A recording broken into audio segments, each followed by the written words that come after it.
Guide to abandoned ship. Oh no! Here we go!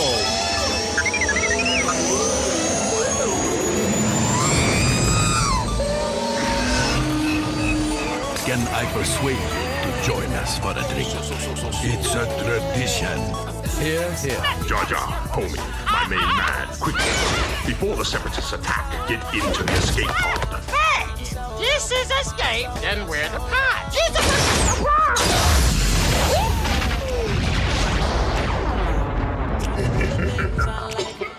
Welcome back to Star Wars Escape Pod and our after show series going over Mandalorian Season 3. We're 2 episodes away from the end now with episode 6 here. And it's been a crazy weekend because if you haven't tuned into the podcast recently, you'll notice that there's 4 missed episodes for each day of Star Wars Celebration. And if you want to catch up on all things Star Wars Celebration, you can catch those recaps, of course, all in under 15 minutes each, giving you Star Wars news and headlines in under 15 minutes in the form of a light speed episode. And with us in the Escape Pod today, we have our co-hosts, Blake and Bryce, to chat about The Mandalorian. Let's get into it.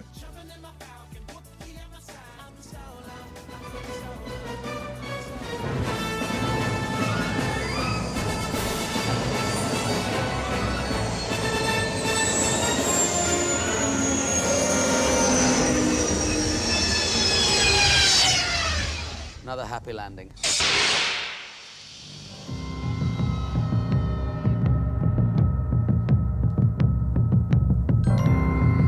All right, welcome back, boys. Evening.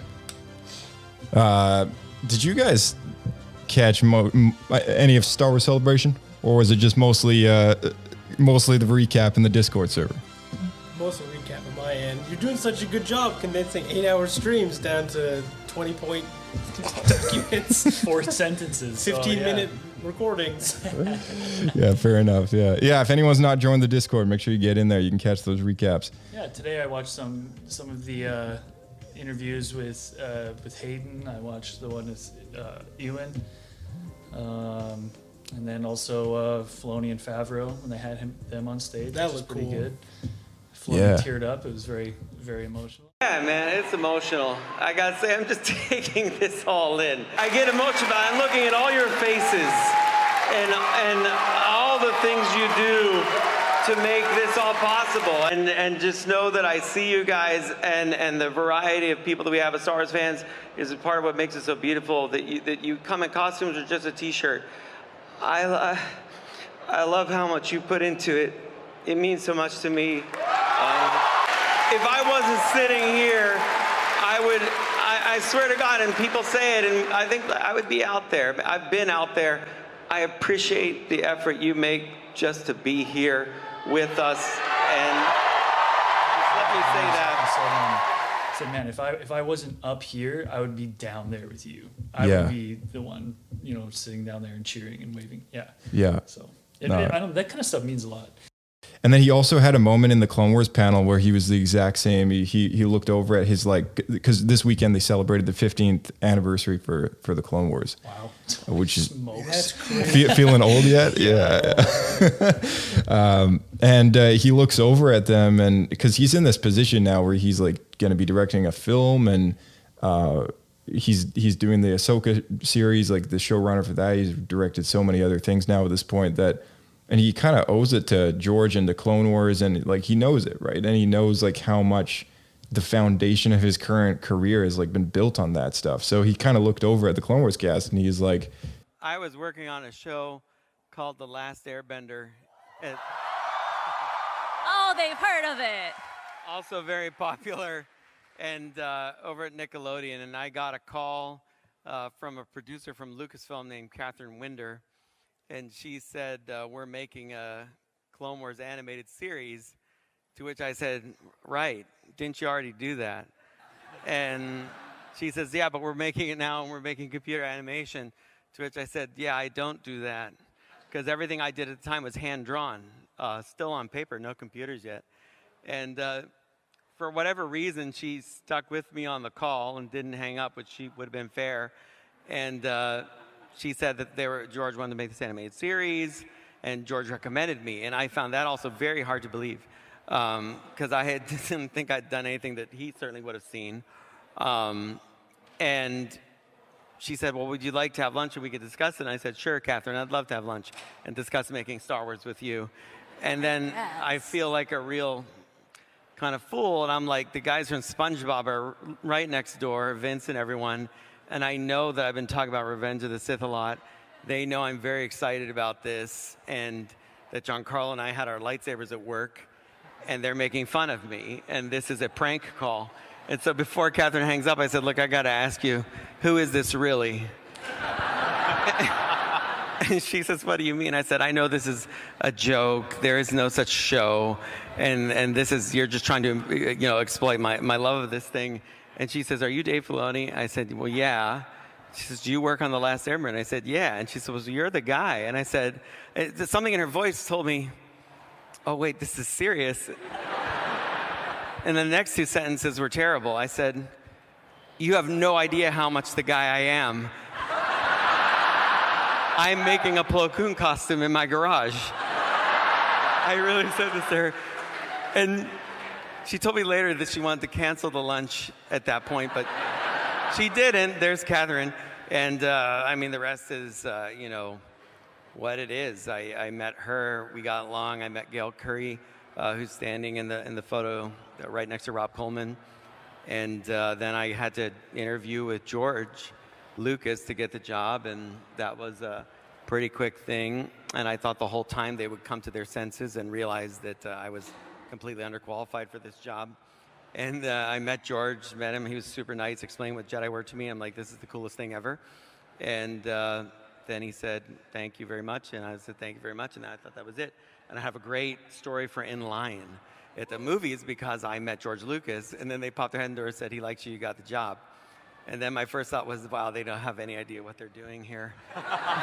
Because I wouldn't hire me for this job. But it seems to have worked out because George wanted to tell the story of the Clone Wars way more in depth than it had been done, and he wanted to be involved with the scripts and the process, and that's where it kind of all began right there, working with him and learning the craft of making a Star Wars. And I got the job on Clone Wars, and I did finish the costume, and I wore it to San Diego Comic-Con with another director of Clone Wars who later came on, Giancarlo Volpe, who I had made him a Kit Fisto costume. And somewhere out there are people that actually have photos standing with me and Giancarlo as Kit Fisto and Plo Koon. In fact, I met one of them, a friend of mine, John Schlosser, who's in 501st, and he found a picture of him with me in costume before he knew who I was. And oddly, this is a strange story. I was at the Comic-Con as Plo Koon talking to Ayla Secura, because of course. And she is talking to me and says, I hear they're making a new Clone Wars series. I hope the people know what they're doing, who are doing it. And I said, yeah, well, I think they're going to do their best. He had no idea. You did do your best. Plo Koon was being supportive Jedi Master. That's what he does. That's what he does. He's all right. George really insisted that a lot of times there's a voice director. It's different than the director of the animation, but George insisted that I be the person directing the actors. He wanted me to learn that skill. George insisted that the thing was done ensemble, so I would learn to deal with multiple people at one time. And you can see, it is something to deal with these multiple people at one time. And it's like throwing super balls in a room with a bunch of cats. But you learn certain skills, but definitely from, Ian, he was, like you said, so veteran. I think he really took my interest in directing and fostered it and was teaching me better ways to communicate with actors, which is a key skill. And every actor needs kind of a different method of input. But in all honesty, on Clone Wars, I was very spoiled because you guys are all so talented. I learned so much from getting to direct you. I felt I only needed to guide you through the galaxy, and you would all heroically get there. And just to be clear, for everybody up here, it's hard for me because I fully recognize everything I'm doing now at Lucasfilm and Star Wars. It's based on the bedrock of so many people, and these are just some of them. And I so appreciate all of you and your skills and talents. And I take you with me on every project I'm ever on. You're so meaningful to me. And I'm so grateful for your hard work and what you've given to Star Wars and myself. So thank you guys so much.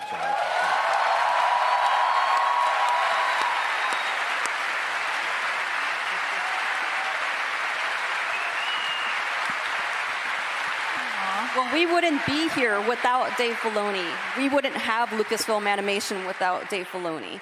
So we thank you for everything. You're going to get me all emo now, and I'm going to not get emo, but thank you for everything.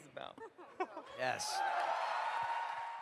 There was so many people that kind of went out onto that celebration stage where they can just kind of take in all the fandom, just like the roaring of the people, and they all get so just blown away by how much like love and appreciation is just delivered to like each and every one of those people that comes out on. It's definitely interesting to see how each of them approach it, because you get some like, like Gus, who plays Moff Gideon. Yeah. He comes up on stage. He's like swinging an imaginary lightsaber, and he's kind of going crazy. Right. But then when like Hayden goes on, he's much more. I feel like much more reserved. Mm-hmm. Yeah. Because I feel like he's been hurt before. Right? Yeah. But he's also very emotional and very thankful. Our next guest finally made his way back to Star Wars after a nearly 20-year hiatus.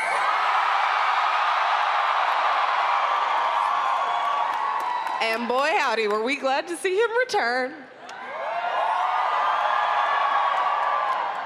He may be burnt to a crisp underneath his costume. But to us, he'll always be the sand-hating, moody teen from Tatooine. Straight from a poster in my locker in high school to this stage right now, this is where the fun begins. Give it up for Hayden Christensen!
Man, you guys sure know how to make a guy feel good. That was very nice, thank you.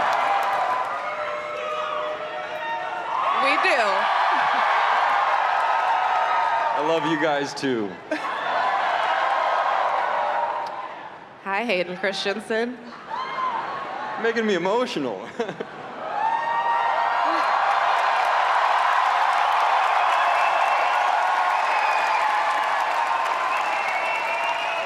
There isn't a single bit of it that isn't deserved. Celebration is such an emotion. Like even I never think I'm gonna get emotional, and then as I'm watching it, and when we were there too, it's so easy to get like caught up in the in the energy and yeah, it's unbelievable. Like you just like, I think Star Wars Celebration just kind of unlocks that little like inner part of you that knows you love Star Wars, and then it just takes it to like a whole nother level. Yeah. You're just like, no, I really love Star Wars. Like, you just feel the aura of all the other fans around you. Josh, did you have a favorite part? Like a favorite panel or I did love the Clone Wars panel quite a bit. You know, them just kind of reminiscing over the 15 years, and they did confirm Tales of the Jedi Season 2 is going to be a thing. So you know, we're getting Dave doing some more Tales. So that's pretty cool. pick one character for it to be about, what would it be? Oh, gee. Because we really focused on Count Dooku, it felt like, in the last one. Yeah. I have an idea. I want to do like kind of maybe like an episode or two about Jango Fett, and That'd like be neat. him kind of raising. That would be cool. Yeah. Or like a canon version of him meeting Tyrannus and Yeah, I was just thinking getting that. recruited to be the head clone. I want Yeah. to see something to do with Django and more of like his Mandalorian past. Yeah. Rather than his like bounty hunter That would be cool. connections. Yeah. 'Cause- Well, they all claim that he's not Mandalorian. The Right, but at Mandalorians some do. point, because maybe at some point he like left, Mhm. like cut his ties. I was gifted right? the armor or something. Oh yeah, That's it. Maybe I'm wrong. That's what I was thought he it never Mandalorian? I don't think so. Well, in the EU, he's had Mandalorian roots, right? For sure, because I remember And- the comics and stuff. He was Yeah, and so in the canon, they kind of paid tribute to that and established it. So even though he's not really Mandalorian as a bounty hunter in Attack of the Clones, the armor is still his, because when Boba puts up his chain code and shows Din Djarin, this is why this is my armor, the chain code has the names of all those legacy characters. And I think one of them was what's his name? Django's like Oh yeah, Jaster or something. Yeah, Jaster. Jaster Real or something like that. Yeah. You Yeah. almost got it. Muriel, I think it is. Yeah, Maria or something. Yeah, so I think his name is like in there. Yeah.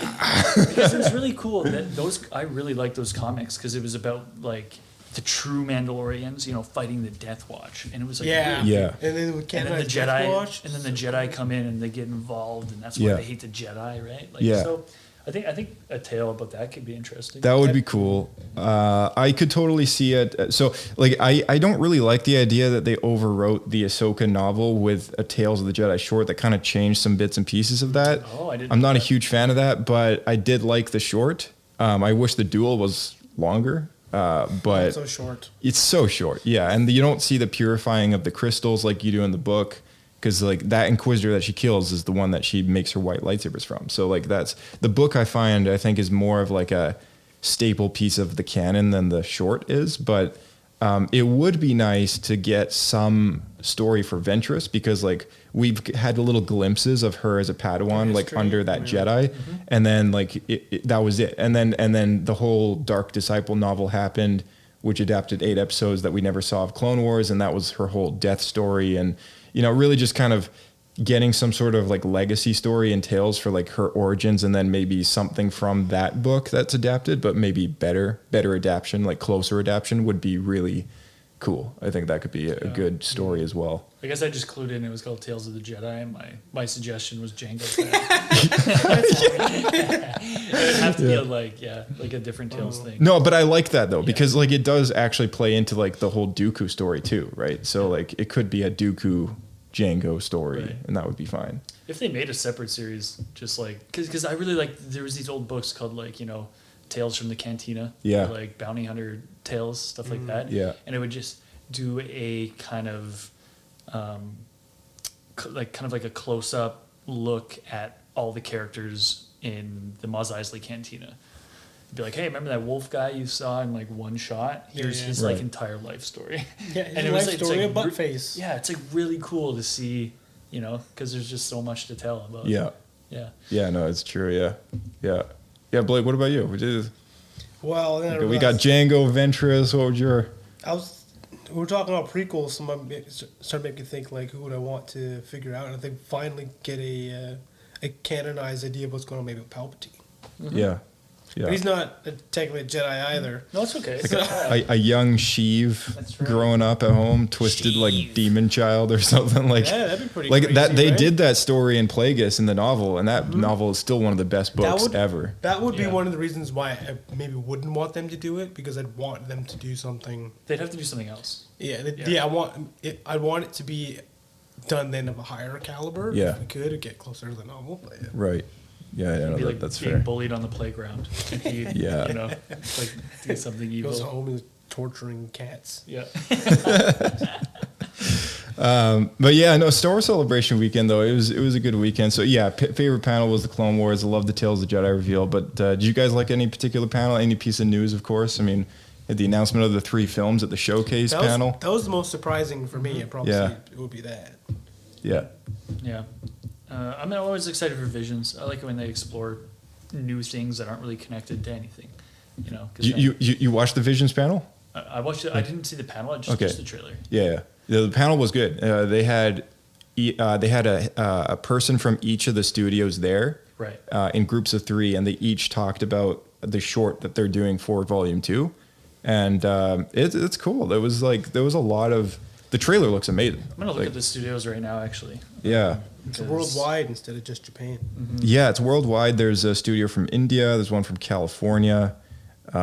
There's one. I think the one that did Wallace and Gromit is like. Yeah, I definitely noticed that. Like claymation. Is this going to be like stop motion? Yeah, like stop motion claymation. Yeah. That's going to be bizarre. 2, I think, 2 or 3 stop motion. Is it really in the whole volume? In the thing, yeah. Okay. That's a British company that does Wallace and Gromit. Yeah, no, that was a really cool one. Oh yeah, they had this. I don't know if you've seen this, Blake, but the first shot of the Visions trailer has this guy come out, and he has these like weird socks on his ears. he looks like Darth Malik crossed with Goofy. Yeah, he totally does. Yeah. Yeah. But I think it looks cool. We should talk a moment about these 3 movies coming out. Yeah, I was just going to say that. Yeah, so what are you most looking forward to this? Because like out of the whole timeline. So what are the 3 here? Yeah. So we got 3 different eras in which popped up on the timeline. First and foremost, one of the eras isn't getting any movie at all. It's just there now, and then we're getting a movie in an era that we already have.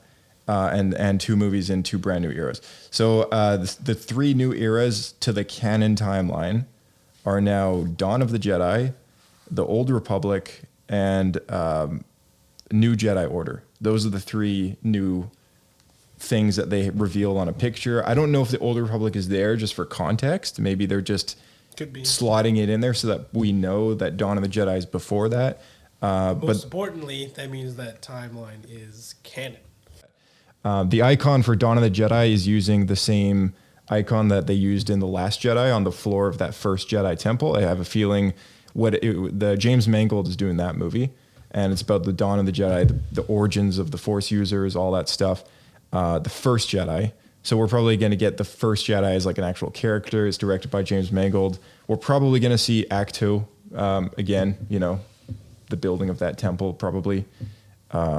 Don't really know what to expect from that movie, but you know, it sounds interesting. That's why I loved it. Yeah. Like, I'm so excited to see a Star Wars, like a movie that just has nothing to do with anything, right? Right. Agreed. Like, it's just going to be new ideas. It can be so out there too. Like we've seen crazy Force related stuff in Clone Wars and Rebels, you know, crazy things like the World Between Worlds, the Bendu. Like there's so many crazy things that they could do I wonder if they're in going this to make movie. it kind of primitive, like technology-wise, or if it's going to be... I mean, they've kind of talked about in the High Republic a little bit that is the hyperspace lanes have not really been fully developed yet, and that's not even that long ago from the first I was surprised movies. by that because that's so different than what was in the Old Republic games. Exactly. So it makes me wonder, like, will we get a movie where the whole movie takes place on this planet? Maybe the first Jedi is like they come from like the people that live there on that planet, on that world, or maybe they have to travel sublight in these crappy like starships everywhere, and they only have like a small section of space that they actually are aware of. You know? So I've always found the era where the Republic is new and they're sending out explorers to these planets that haven't been contacted, right? And they're like joining the Republic. Yeah. Yeah, I think that's really cool. Yeah, for sure. I could see a film similar to that in that kind of line of thinking, where it's like from the locals' perspective, and it's like an alien invasion with the Republic coming in. Yeah. First contact. What better ambassadors than the Jedi to send out? They should really just make the movie Signs, but trying to get them to join the Republic. The Old Republic is slotted in there. I find that kind of interesting because we see it wedged in between Dawn of the Jedi and the High Republic era, which High Republic is going to be the Acolyte. So we are getting some stuff in there. It's the only section of this time frame that doesn't have anything in it, and so I don't want to linger about it. Maybe it's just there for context, but like down the road, who knows, right? Here's like maybe hoping. here's hoping we get something for the Old Republic. I mean, yeah, exactly. I've had so many conversations with people like, why don't they just make an Old Republic movie? Hundreds of Jedi, hundreds of Sith. Could be badass. Yep, definitely. The other new film coming out in an existing era is the New Republic era. That's Dave Filoni's movie. It'll be directed by him. It's kind of teased to be sort of like a bit of a center point or like a hot spot for story where all these Disney Plus shows are taking place. I have a feeling maybe all these story threads, they're gonna set it up kind of throughout the course of this show. It could be like the Avengers, if you will, of the New Republic era. We'll have everyone from Din Djarin to Thrawn and Ahsoka all thrown in the mix. Teaming up. Yeah, something like that. Like that could be kind of interesting. And in the Ahsoka trailer, she's flat out kind of calls Thrawn the heir to the Empire. Maybe we're gonna get a movie literally called Heir to the Empire, and it'll just be like Dave's take on that story. I'd be totally okay with that. Yeah. Pretty cool. But I mean, they have to include Luke in this, right?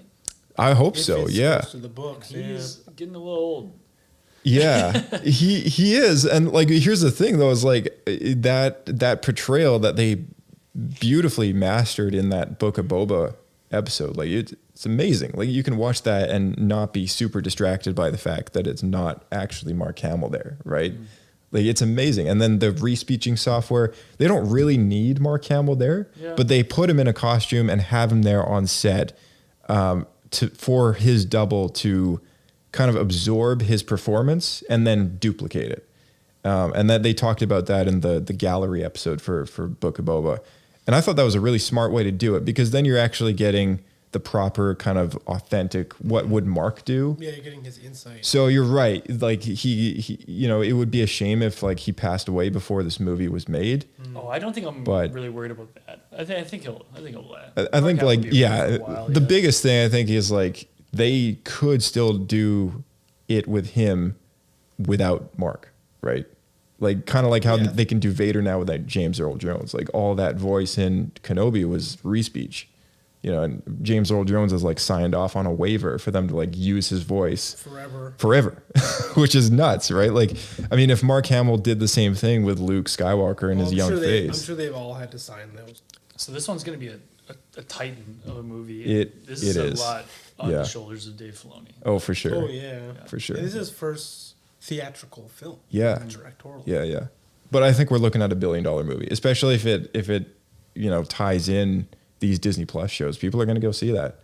Yeah. The final film is in a new era that they're making post Rise of the First Order era, which is called New Jedi Order. They've even used the logo from the old Jedi Order Legacy of the Force books or something. Which ones are those? With the Cade Skywalker story. Oh yeah, is that what it's from? That's the logo. Yeah, that's the logo that was on the book. So I thought that was kind of a smart nod of the head. Daisy Ridley is returning as Rey, so that's super exciting. And it's directed by, I totally forget the name of her, but she did Miss Marvel.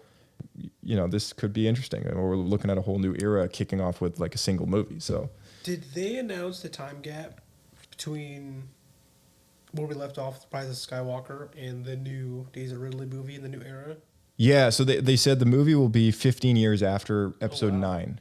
Yeah. All right, that's a pretty good decision, I think. Yeah, it is. Yeah. It is. I'm wondering though, because Daisy Ridley is not going to look that different, so they're going to give her prosthetics to look elder. Dave's movie will be like 6 or 7 years away before being released. So, So whenever they start production on this movie, we could be looking at another like 10 years, before they end up doing it.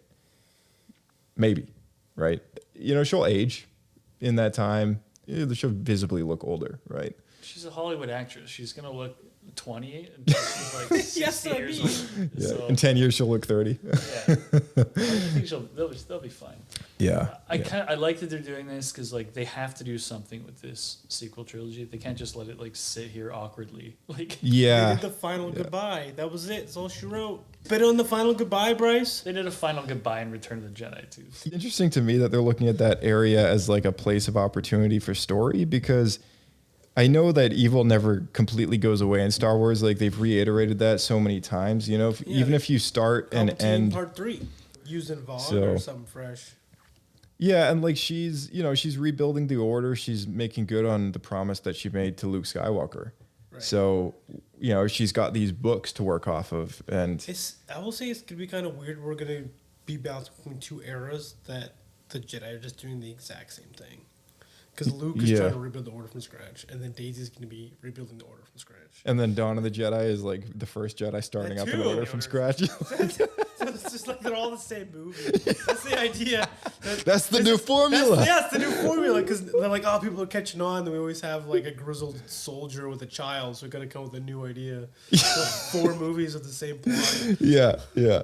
Oh, no, we just have 3 movies with the idea that we came up with. No. Write a room with 3 people. They all write down the same thing. Yeah, brilliant. Amazing idea. A theory today that because they made a Yuuzhan Vong-like species in the Thrawn books, correct? Yeah, they were called the Grisks. Yeah. So and they kind of have the same vibe. They're this big kind of horde-like alien species that everyone's kind of worried about, and they're never really shown. Yeah, they're a warlike sentient species that lived in the unknown regions. So someone is saying that maybe this is going to be the threat that Rey has to face. So. Right. Would just straight up be using. That's a great idea. I like that idea a lot. Yeah. That's a good one. I don't know really what happens to Gris. I haven't finished the Thrawn books. To my regret that I haven't finished those yet. But I've got so many things to read. Lots of. I think all 3 have potential. Yeah. Movies are fun. Yeah, I mean, I'm I might be a little biased here, but I'm most looking forward to that new Jedi Order. For sure. Or sorry, the New Republic, Dave Filoni movie. Wow. I mean, this is something I've wanted for years. Like, this is something we've all wanted for years. We've all wanted Thrawn back in canon. We've all wanted Dave Filoni to direct a Star Wars movie. We've all wanted Luke Skywalker to be shown in his prime, right? This is gonna go one of 2 ways, because this is what all the fans have always wanted. So it's either gonna be really good or really bad. And this is why I'm like, man, Dave, I'm both really. Yeah, I'm both worried and excited for it, because the stakes are so high. This is what I was saying like years ago before Episode 7 came out. I was like, this is the best of both worlds, because they got the cast of the prequels to do Force Ghost stuff with. They got Mark Hamill still in an age that he can act, and all the 3 are alive and well. Like this is going to be the best thing ever. And then we got what we got, and it became so divisive.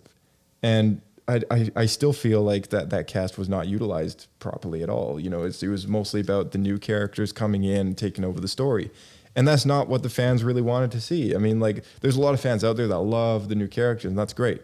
But like, I think like this is why I'm so excited about the Dave Filoni movie, because like this is really what truly would have, like, this is what comes next. Like we've seen Return of the Jedi. This is what comes. This is the next step. This is the next story. And I think that's why people love Mandalorian so much, is it's so familiar. You get the stormtroopers that we're familiar with. You get the characters we're familiar with in the era that we're familiar with the rebellion that's now the New Republic, and you get all those familiar things, but it's still fresh. Yeah. And most importantly, in my opinion, the stakes are low. Yeah, for sure. Yeah. And it's also important to remember that Heir to the Empire set the tone for like the EU as a whole, right? Because like before that book came out, I don't think there was really anything. Not really. There's just the novelizations and Crystal the Mind's Eye. Yeah, there was just like, that was the first thing that really came post Episode 6, and that was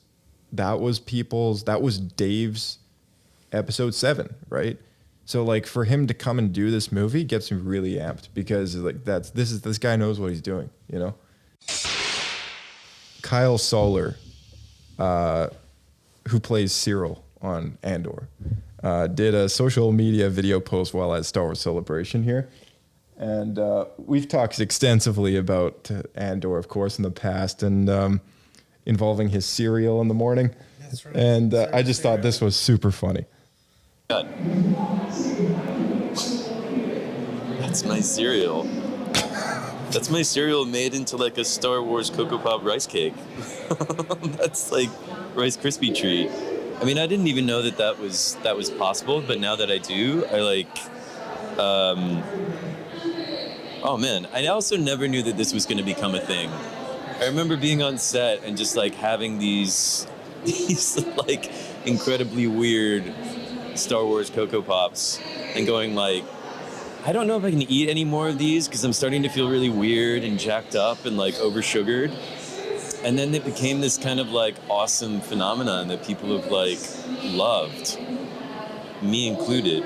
I think that's so awesome. And like, man, keep going with the treats. I love how he ends it. I was like, man, keep going with the treats. It's funny that he didn't expect that to be a thing when most of his scenes are just him eating cereal. Right. No. So for those of you at home who haven't seen this, Kyle is watching a video of someone make Rice Krispie treats out of the cereal that he eats in the show. And he's just kind of marveling over the fact that like how it became a global phenomenon that cereal ate this cereal. And, you know, he's just kind of like, you know, he's having a good time with that. I thought that was kind of funny, but. Something's coming. Something dark.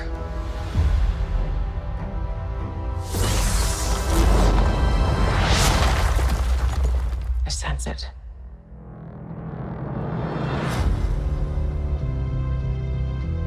This is a new beginning.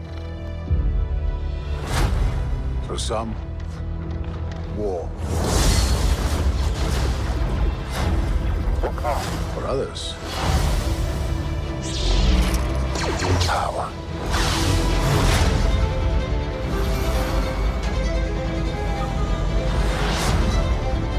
It's been a while. Things have changed. I started hearing whispers about Thrawn's return as heir to the Empire.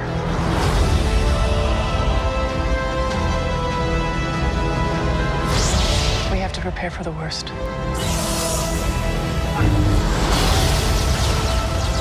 The Jedi fell a long time ago. There aren't many left.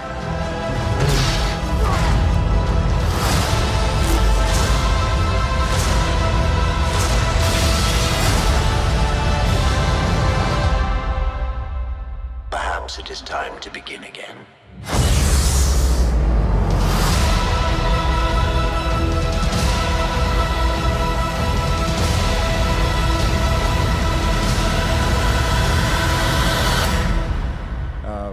Seeing Chopper and Hera and it's surreal, right? It's surreal, yeah. And like we saw Ezra on that little hologram, you know, it's like just wearing the costume that we last saw in season 4 of Star Wars Rebels. Like that is so unbelievable that like we're getting this stuff now.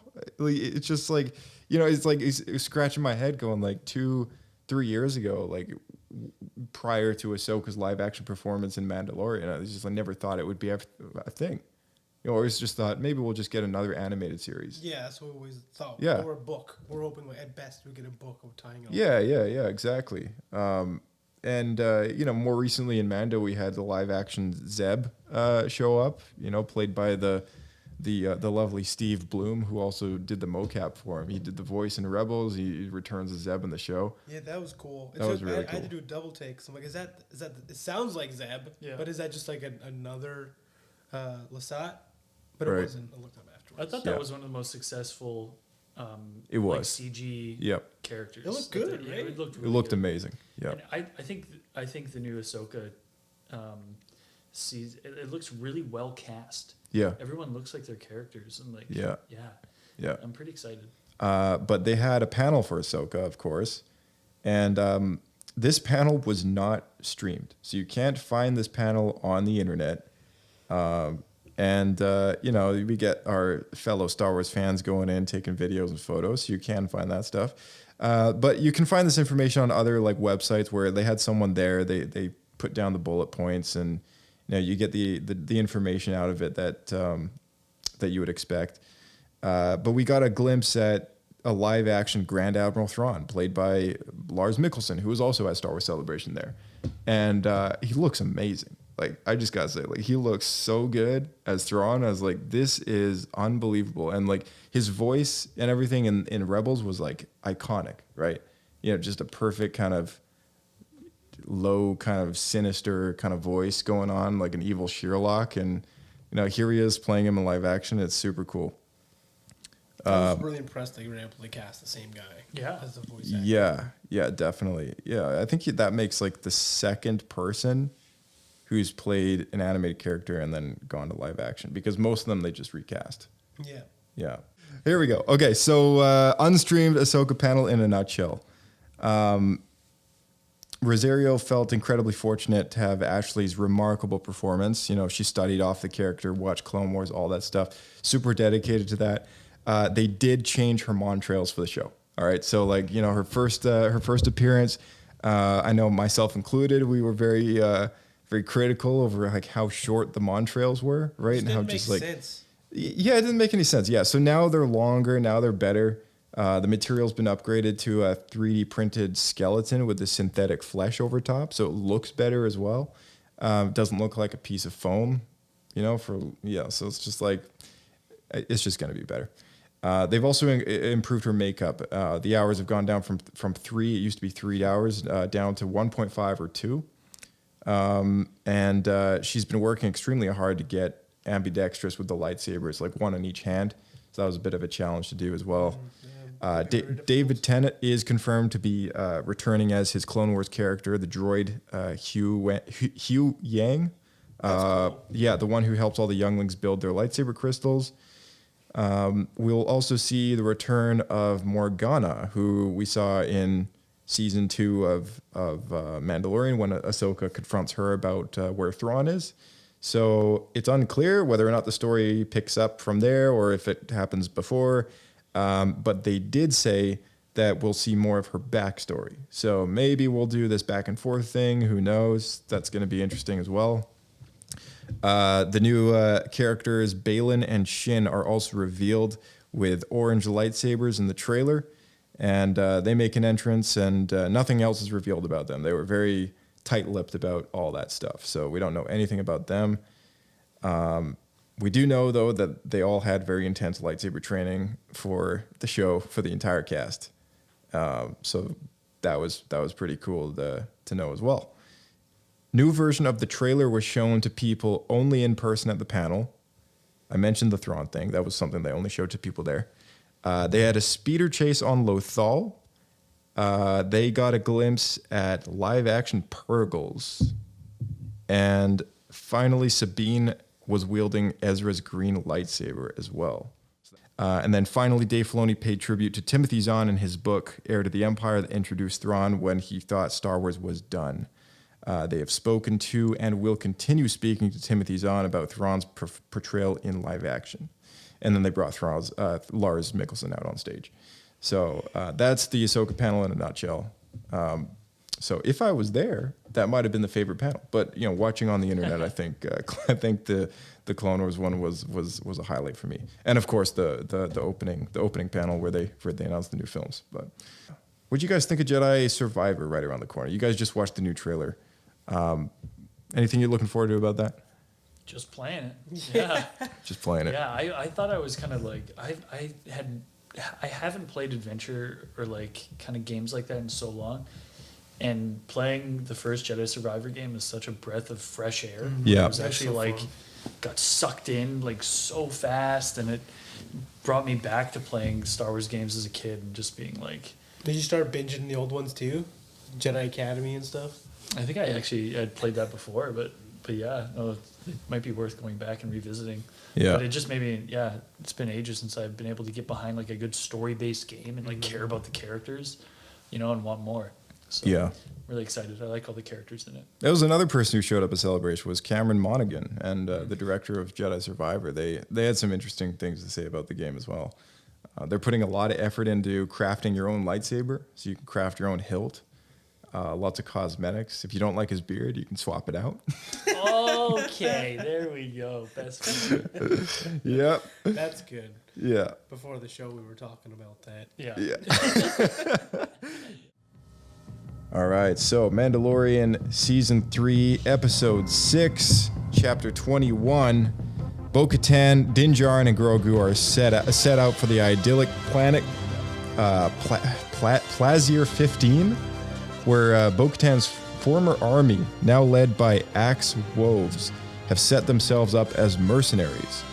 Before they meet them, they're involuntarily diverted by the planet's rulers, Captain Bombardier and Duchess, and the Duchess, who ask for their help in neutralizing several repurposed but malfunctioning Imperial and Separatist droids. After stopping a rogue B-2 battle droid, Bo Katan and Din Djarin follow its trail to the Resistor, which is a droid bar in the city somewhere. They convince its bartender and clientele to help them out. They find out that droids were sabotaged with nanodroids in the bar's maintenance fluid, which were covertly imported by Commissioner Hellgate, head of the Planetary Security Office. Confronted, Hellgate reveals himself as a separatist before Bo Katan knocks him out. Oh, that was kind of interesting. The Duchess sentences a remorseful Hellgate to live in exile on the moon of Paraquat. Granted an audience with the Mandalorian privateers, Bo Katan challenges Woves for leadership and defeats him. To help her ascendance, Din Djarin admits his capture by the cyborg in the mines of Mandalore and his rescue by Bo Katan, which rightfully bestows the Darksaber back to her in front of her people.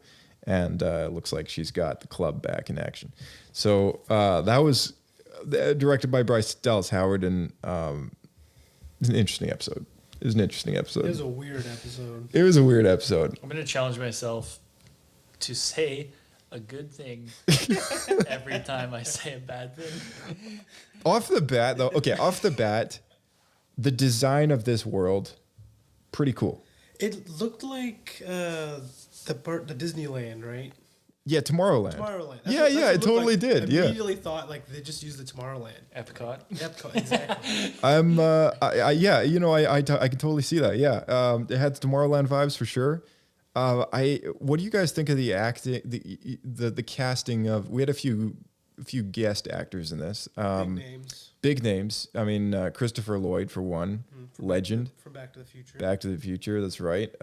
We had Jack Black, and I'm forgetting Lizzo. That's right. Lizzo, singer songwriter. Who's Lizzo? That's what my thought was too. It was actually Darian who had to fill me in. It's like an R&B / like dance writer.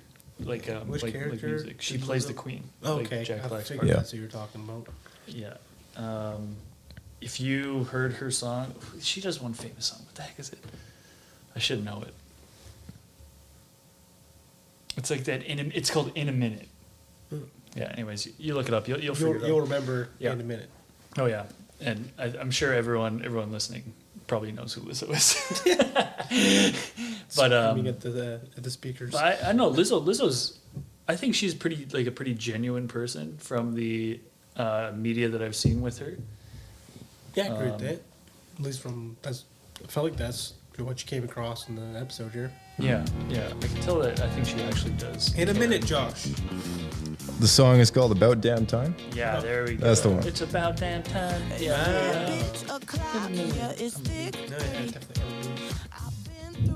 All right, yeah, we got the idea. It's a huge song on TikTok. Okay. Massive, yeah. Jack Black, I'm glad he didn't go full Jack Black. Yeah, because for sure. it would have been horrible. You didn't want some School of Hard Rock in there? I'm glad he didn't make any weird noises. It was like, good old Jack Black. The plot of this was definitely on the weaker side. I gotta say, it wasn't superb. There was a bit of a detective mystery element to it, but it was kind of a lame outcome. Yeah, for me, it was the finale was the weakest point. It was like it was just a little underwhelming. It felt very like D&D. It's like, all right, to get to your party of people, you got to do this for us first. Boom, it's a success. Snap of the finger, they've already done it. I think we've mentioned it a couple times. Is when they make the issue in the episode, when there's an issue, and they solve it in the same episode. Yeah. There is no arc. There is no anything. It Right. just feels a bit I got Alice in Wonderland vibes from this episode. Yeah, it felt very disconnected and weird. And I think it might have been just because of how disconnected the people of that city work. Yeah. The rest of the galaxy. Even though we saw Star Wars droids everywhere. Yeah. So that part was cool. To me, that was probably the best part. So Yeah, the B2s and the B1s. Yeah, Matthew Wood returning to do the voice of the B1. So that was cool. So, and I think it's because Star Wars is supposed to be a very like gritty movie. Yeah. You know, it's like a low tech. Yeah. You know, thing, but this felt very. Everything was super high tech, super clean. Yeah, it felt out of place. Yeah, for sure. What's funny is they try to take a political stance with that, or it's like the technology got so high that nobody had to work. Yeah, the droids are all. Situation. Yeah, the droids are all so. Everybody's fat. So the Tea Party, right? So the Royal Tea Party, Mad Hatter style Tea Party, very colorful, lots of food everywhere.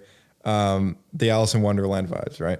And then later you see them playing this like golf game, this little what do you call it, like bocce? Yeah, it was like space bocce. But but it was like centipedes. Yeah.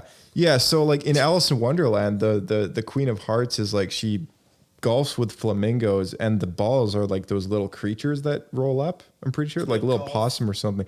It was basically the same thing. It was like the balls were like these little creatures, Croquet. weren't they? It's croquet. Weren't they? They were little creatures, right? Yeah, I think you're right. The little squirrel things or something, right? Yeah, I'm not misremembering that, right? No, They actually. I think they're creatures because then she cheats and they go through the hoop. Right. Yeah. So no, it totally Alice in Wonderland vibes from this whole thing. Yeah, I didn't even realize that, but you're right. There's a lot of similarities there. Parallels. Yeah. We did have something pretty cool. I did like the whole resistor, like the droid bar. Like that was pretty sweet. Cool. That idea, like droids as a people, because like it's really not common to see a droid not like serving nobody, right? Like it's like IG-11 or IG-88, those assassin droids, they work for themselves.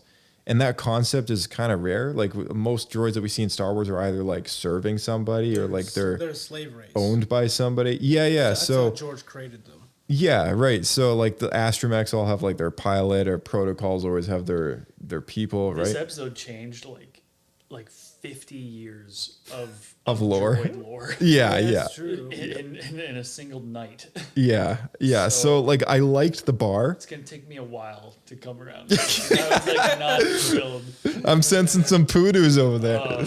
Oh yeah. I like the idea that they kind of think of themselves as a civilization because they're the ones running that town, right? Like the people just kind of let them be. And they're very glad that they show up, because they show up and they're like, we're willing to help you because we want to keep our freedom. If some problem's going to happen, they're going to shut us all down. Well, let me approach it from this angle for you, Bryce. So, my understanding of how George set it up is if you don't wipe the memory of the droid, they slowly become sentient. That's why they wipe the mind of droids consistently, so that they would stay obedient and are just like a serving tool, essentially. But as we see with R2, who doesn't have his mind wiped, he becomes a very self-sufficient and sentient. He basically becomes a being. So if all of these droids never have their minds wiped because they're running the whole town, they could theoretically all reach a point where they create a community. Yeah, I guess so. Yeah, I guess I never really thought about the mind wipe kind of thing. I didn't even know that was a thing. Yeah, and I'm not.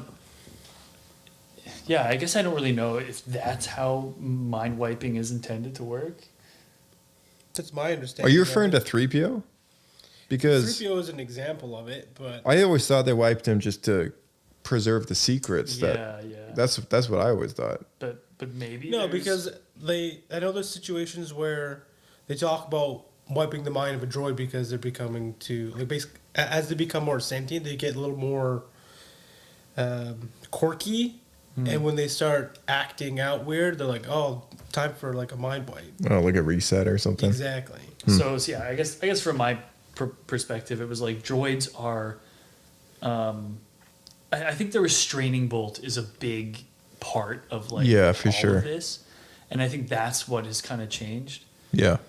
I think before it's kind of like a droid is like a benevolent servant of the people that create them, and if they don't have a restraining bolt on, it means they can just like leave. You know, like they have some amount of like ability to go somewhere else, or because they have a little bit of free will, but not to act against creators, right? Right. But the restraining bolt kind of like prevents them from doing that.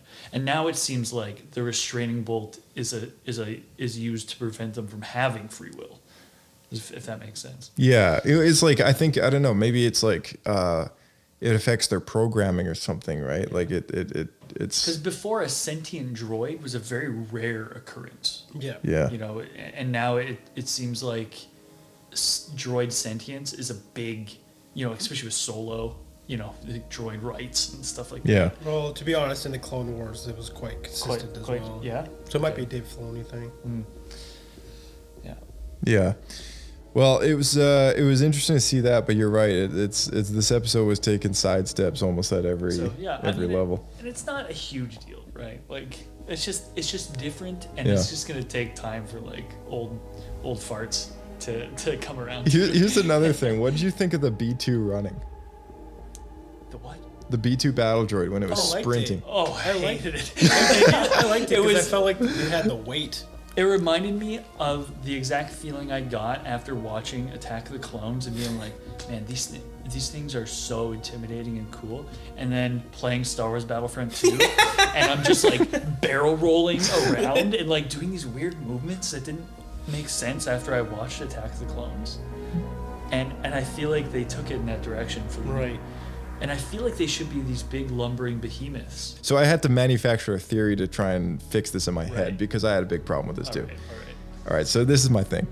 This whole like army of droids that they have kind of like working their world, right? Like they've got to be good. They got to be good at what they do. They've hired the best in the galaxy. They've hired the Ugnaughts, right? Like they're so wrapped up in their trade that they get insulted if like something goes wrong, and if someone points it out, because like, and they actually said that in the episode. They're like, yeah, you can't say that this was like broken or glitchy, because like, they get upset about that kind of thing.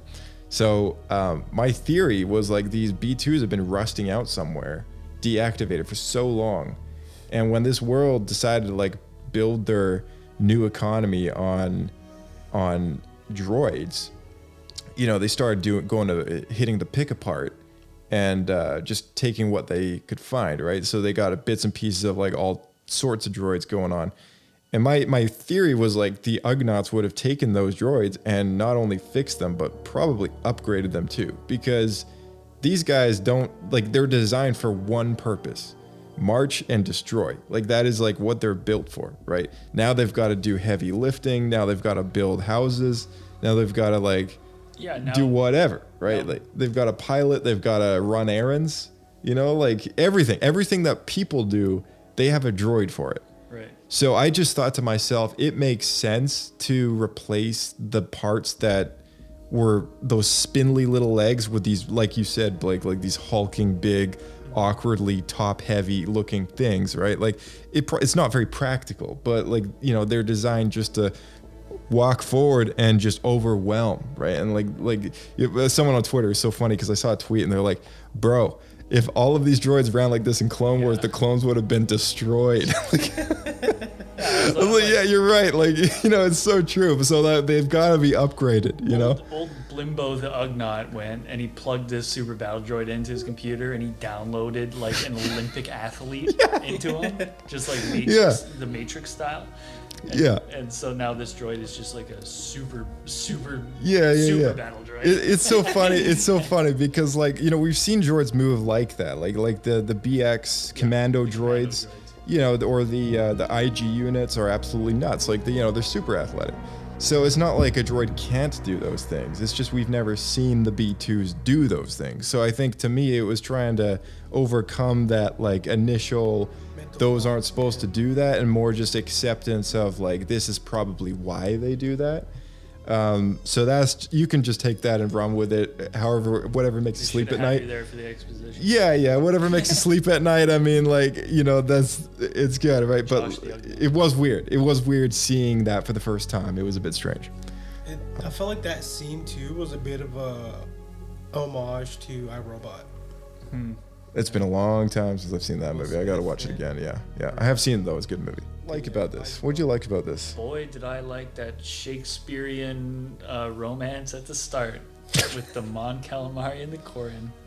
Oh yeah, that's right. Yeah, we had a Corin show. My heartstrings. Right. Yeah, that was kind of interesting. I gotta say, I wasn't a fan of the whole. I'm being very sarcastic. Thing going on there, but like, so bad. I did like seeing the ship though. Like that was pretty cool. Like I liked the captain's chair being like a giant fish tank. Yeah, that was cool. That was cool. She gets, like, a snack. Yeah, she like gets a snack. A goldfish.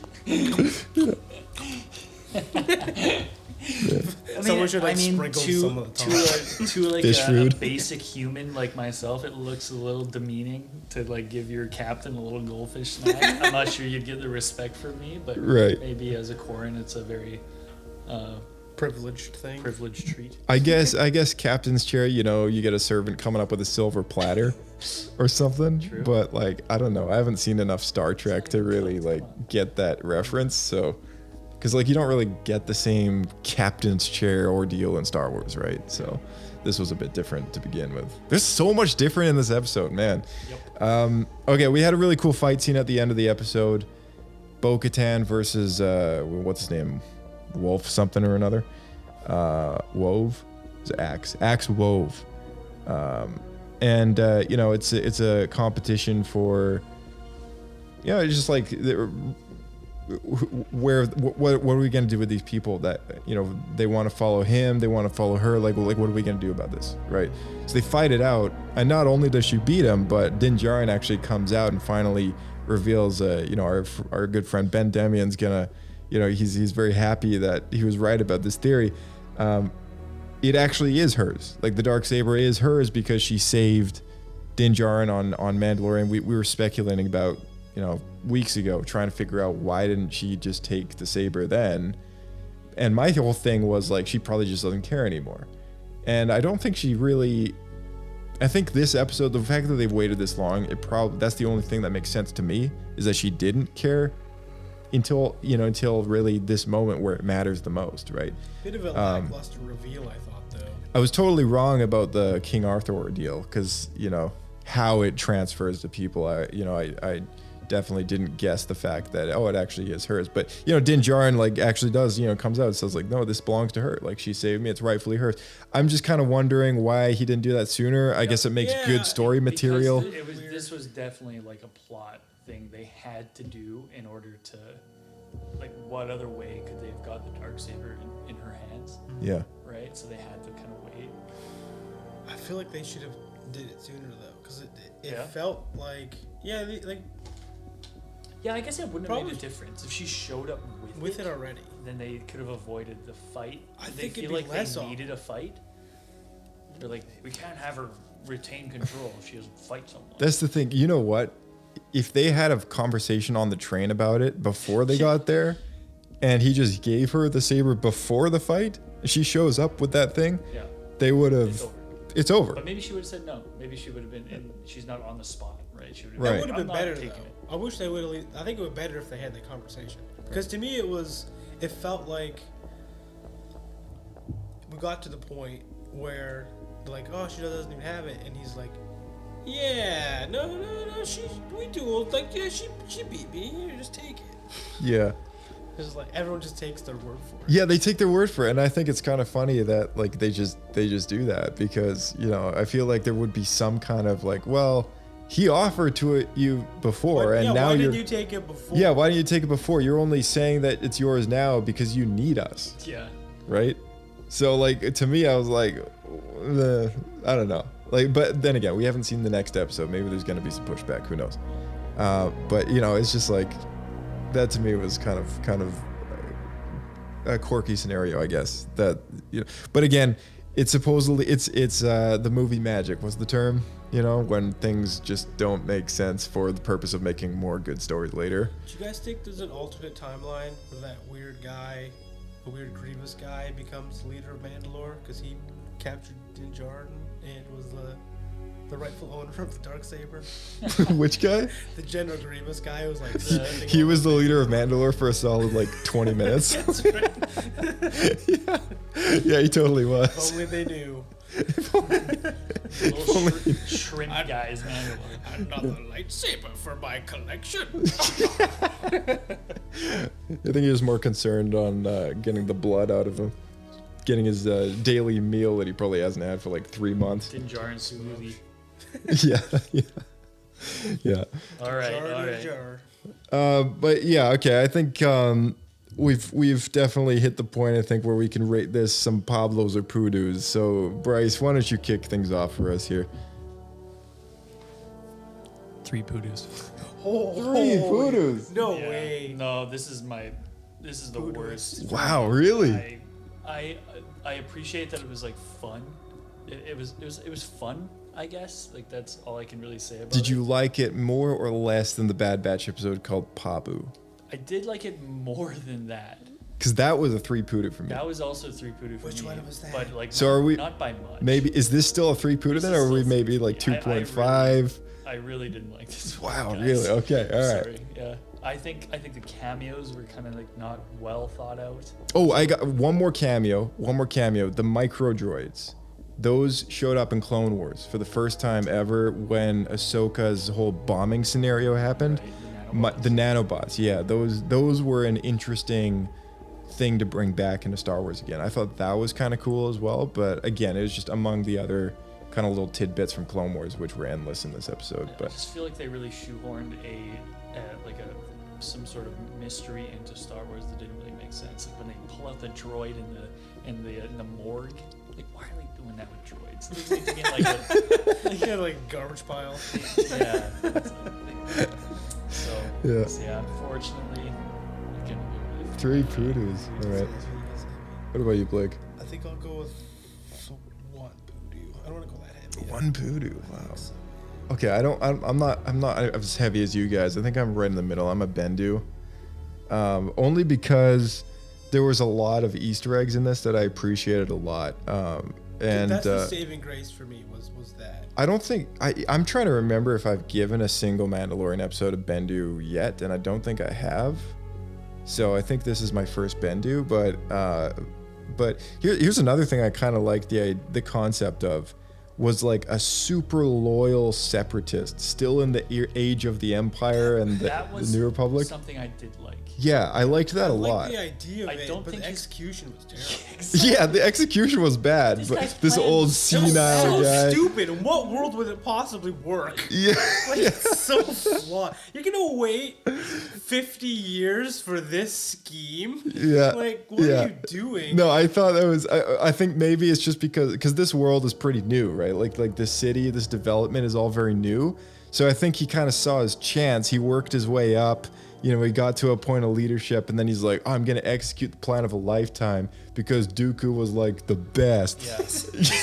I love the idea of holdout separatists. I really do. Yeah. Because I feel like they need to delve into that people actually supported this movement. Yeah. Right? It wasn't just like totally tyrannical dictators. Yeah. Right? It was people didn't like the Republic, and the Republic wasn't being fair to these planets. Because they've gone the opposite direction with people on separatist planets who weren't fond of the separatists. We saw that in Bad Batch. But you're right, like we haven't seen a whole lot of I support this movement other than like Lux Bonteri and his mom.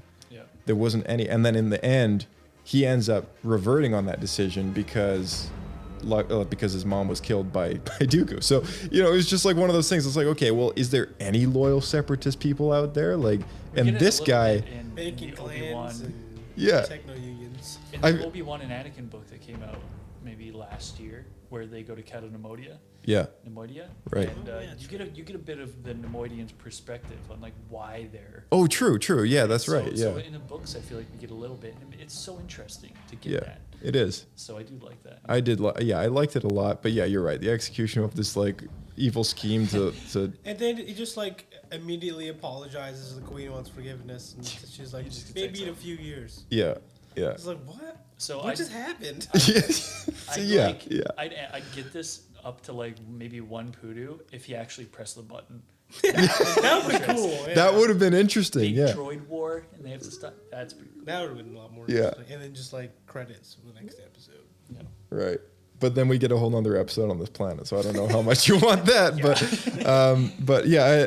Okay. Another thing I forgot to mention was the knighting of Grogu. I don't think we're supposed to. Where did that come from? I don't think we're supposed to look at this very seriously, other than just like some, again, quirky Tea Party level stuff, right? Like this isn't supposed to mean very much. I didn't really care much for it, to be honest, but like it was just one of those things, right? Come and gone, okay, it happened, whatever, like we're not supposed to call him Knight Sir Grogu or anything like that. Grogu's got like a crazy resume for a baby. Oh yeah. He's like Jedi, Mandalorians, like knighted. Yeah. He's like top tier of like the kid battle arena. Yeah. Anyways, I got to give this a Bendu because I wasn't fond of the episode. There were some things I liked. There were some things I had to get over. I'm still kind of recovering. I'm just ready for the next episode. There's supposed to be, they did give a little hint at Celebration. They said there's a lot packed into these final 2 episodes. Cool. So, I think we're, just 2 left. Yeah, that's it. And then we're done. So, I want to say the other thing that made it really hard for this episode was the Bad Batch episode was so good. Yeah. Yeah. And then you watch this and you're like, what is happening? It's been surprising that Bad Batch has been pretty good. The last 2 episodes. The last 2 were good. The last 2 were good. Yeah. Speaking of Bad Batch, third and final season. That'll be it. That'll be it for Bad Batch. That's good. That's fine. I thought it was the 2 seasons. Yeah, no, it's going to be, it left on the cliffhanger, and we're going to get one more. So. Wait, was that the last episode? That was the last episode for season 2. I didn't even know that. Yeah, 16 in a season. Yeah, I'm like, the next one's going to be really good. Yeah, no. Next one will be good, but it'll be in a year or a year and a half. But yeah, thank you both for coming on, of course, as usual, Star Wars Escape Pod, and I guess we'll catch you in the next one. It's been a pleasure. Thanks for having me.